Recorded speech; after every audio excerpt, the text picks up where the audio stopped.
Hi, my name is Paris Thomas, and I am a ClimateLaunchpad Trainer. So you've been through the bootcamp and perhaps some of the coaching sessions of ClimateLaunchpad, and I bet you're beginning to feel like you're on a roller coaster ride.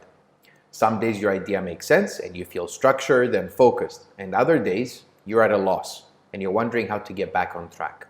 Don't worry, that's exactly how it's supposed to feel like when you're in a startup. In this video, I will introduce you to a fantastic tool specifically designed for startups like you to help you collect your thoughts and explore ways to turn your idea into a profitable business. Let's do this. Meet the business model canvas created by Alexander Osterwalder. Through 9 simple boxes, you can describe any company's business model in a clear and concise way. But first, let's define what we mean by business model, and we'll come back to the canvas shortly to explain how it works. The definition of Wikipedia is as simple as it gets. A business model describes the rationale of how an organization creates, delivers, and captures value.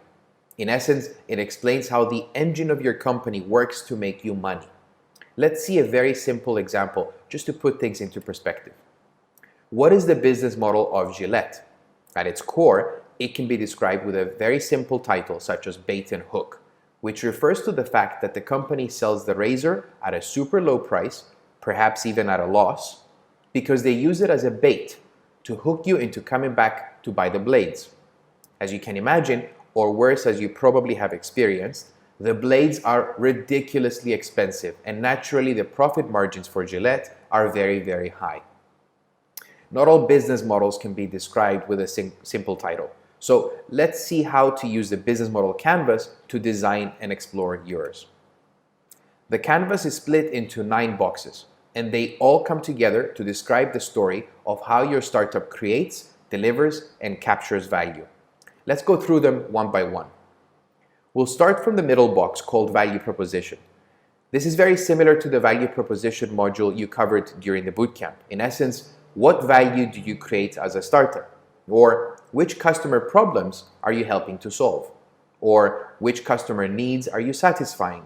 For example, lower cost of production through alternative energy could be one value offered by a clean tech startup. But be careful not to fall in the trap of writing your product or service here. Focus on value to customer instead. If I were to share with you a single word that describes this box, this word would be benefit. I'll do this for all 9 boxes, so you have a quick reference to help you remember what each box refers to. Let's move on to the next box, which is your customer segments. Again, this is similar to your beachhead market. However, you may wish to explore other customer segments in your second horizon. The questions you're answering here are, for whom are we creating value? Who has the headache you're trying to cure? Who is willing to pay for the value you can deliver? So the one-word explanation here is who. The next box is called distribution channels. And by this we mean, how do you deliver the value you create to your customers? Is it through retail stores? Is it a website? Is it an app? Through which touch points can your customers get access to the value you create? In other words, how do your customers interact with you? And hence, the one word here is interaction. The above box is called customer relationships. What type of relationship do you establish with your customers while delivering the value you promised? Do you have a loyalty card? Is it an automated relationship like the one you have with Google? I'm sure you've never picked up the phone to call Google to help you with your search, right? Or is it a personal relationship through perhaps some form of concierge service? At the end of the day, the way you build relationships with your customers is based on the strategy of how you plan to get, keep, and grow your clientele. And hence, the one-word reminder here is relationship. Now, let's see how your business captures value. How are customers paying in exchange for the value you provide? So how is money coming in? Notice I'm not asking how much, but simply how. Is it a monthly subscription? A one-time transaction? Do your customers rent from you? Or have you figured out a way to create recurring revenues? And those are obviously the best kind, as this means that your customers keep making purchases from you, just like Nespresso customers keep coming back to buy more coffee capsules. When we're in the mindset of business modeling, it is important to remember to avoid too much detail and to keep the conversation at a very high level. This is not easy to do, as we live most of our life discussing detail and rarely do we take a bird's eye view perspective.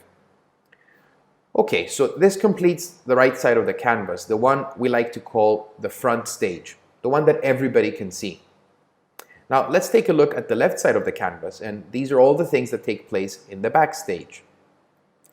In the key activities box, you write all the primary activities you need to be doing really well in order to make your business model work.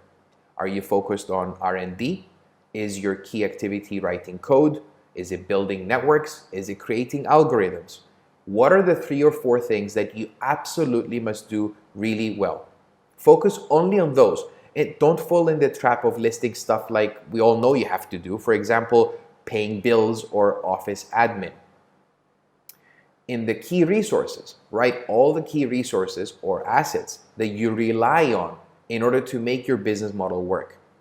If your startup has a patent, this is a good place to write intellectual property. You could have a franchise deal or need massive server rooms or network infrastructure.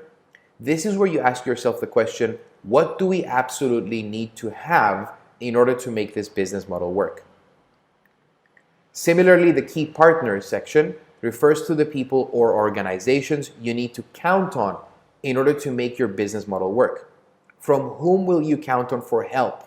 Is it a delivery partner? How about one that helps you, your customers with customer support? Maybe a non-profit organization that gives you access to otherwise difficult to reach markets. Finally, in the cost structure box, we include the most important costs inherent in your business model. A rule of thumb here is to remember that costs arise from either a key activity or a key resource. This helps you tell the story, and it focuses only on things that matter as opposed to everything that's on your mind. So there you have it, 9 boxes that help you design, explore, and test how your startup will operate. Part 2 of this video takes you through a quick example of a Climate-KIC startup that I am personally involved in. Make sure to watch it so you can see how to properly use the canvas to tell your story. But in the meantime, you can find the PDF file for the business model canvas online at strategizer.com. Go ahead and download a copy, print it at A0 size, put it up on a wall, and have fun brainstorming with your co-founders what your startup could look like. I wish you all the best preparing your final presentation, and if you want to dive into other topics, go to Climate Launchpad video library on YouTube.